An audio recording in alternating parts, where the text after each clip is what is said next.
भगवान रुद्र के ब्रह्मा जी के मुख से प्रकट होने का रहस्य, रुद्र के महामहिम स्वरूप का वर्णन, उनके द्वारा रुद्रगणों की सृष्टि तथा ब्रह्मा जी के रोकने से उनका सृष्टि से विरत होना।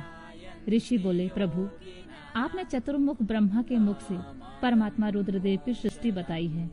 इस विषय में हमको संशय होता है, जो प्रलय काल में कुपित होकर ब्रह्मा विष्णु और अग्नि सहित समस्त लोक का संहार कर डालते हैं, जिन्हें ब्रह्मा और विष्णु भय से प्रणाम करते हैं, जिन लोक संहारकारी महेश्वर के वश में दोनों सदा रहते हैं, जिन महादेव ने पूर्व काल में ब्रह्मा और विष्णु को अपने शरीर से प्रकट किया था, जो प्रभु सदा ही उन दोनों के योगक्षेम का निर्वाह करने वाले हैं, वे आदि देव पुरातन पुरुष भगवान रुद्र अव्यक्त जन्मा ब्रह्मा जी के पुत्र कैसे हो गए? तात, भगवान ब्रह्मा ने मुनियों से जैसी बात बताई थी वह सब आप ठीक ठीक कहिए। भगवान शिव के उत्तम यश का श्रवण करने के लिए हमारे हृदय में बड़ी श्रद्धा है।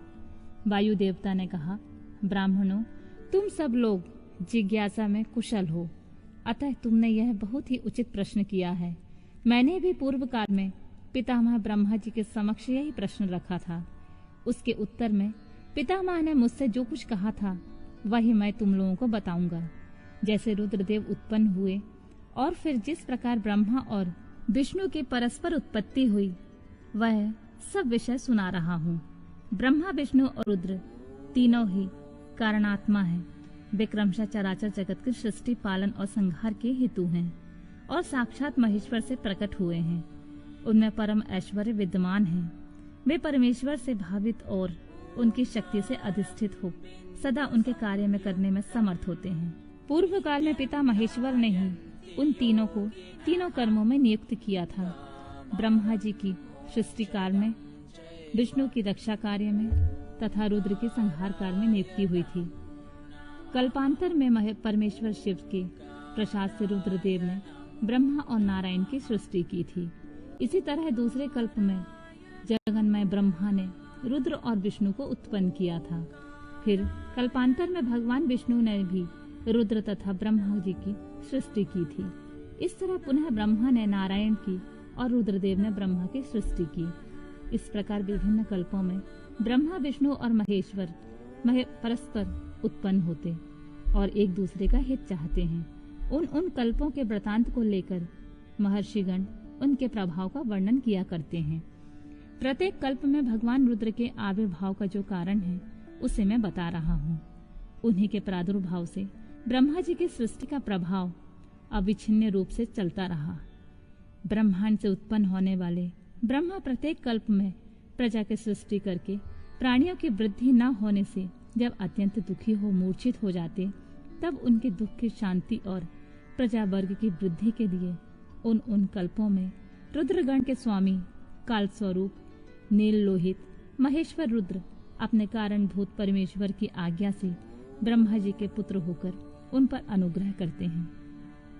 वे ही तेजो राशि, अनामय, अनादि, अनंत धाता, भूत संहारक और सर्वव्यापी भगवान ईश परम ऐश्वर्य से संयुक्त परमेश्वर से भावित और सदा उन्हीं की शक्ति से अधिष्ठित हो उन्हीं के चिन्ह धारण करते हैं। उन्हीं के नाम से प्रसिद्ध हो उन्हीं के समान रूप धारण कर उनके कार्य करने में समर्थ होते हैं।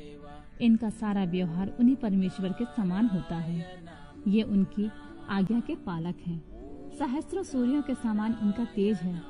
वे अर्धचंद्राकार के आभूषण से रूप में धारण करते हैं। उनके हार, बाजूबंद और कड़े सर्पमय हैं। वे मूंछ की मेखला धारण करते हैं।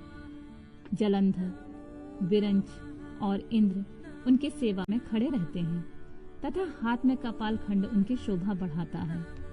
गंगा की ऊंची तरंगों से उनके पिंगल वर्ण वाले केश और मुख भीगे रहते हैं। उनके कमनीय कैलाश पर्वत की विभिन्न प्रांत टूटी हुई दाढ़ वाले सिंह आदि वन्य पशुओं से आक्रांत है।